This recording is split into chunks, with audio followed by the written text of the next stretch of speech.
ওটা না কি খাচ্ছ? হ্যাঁ কি ওটা? দই। আরেকটা দই, বাবা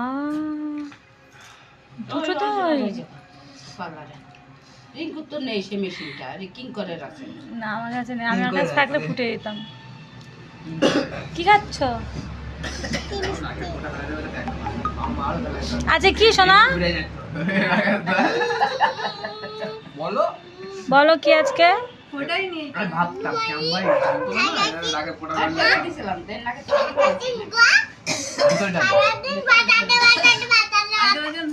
সারাদিন পাছারে পাছারে ওঠো, খাওয়া গেছে তোমার। এবার তাকাও আমার দিকে, তাকাও শোনা। হলো খাওয়া হলো মা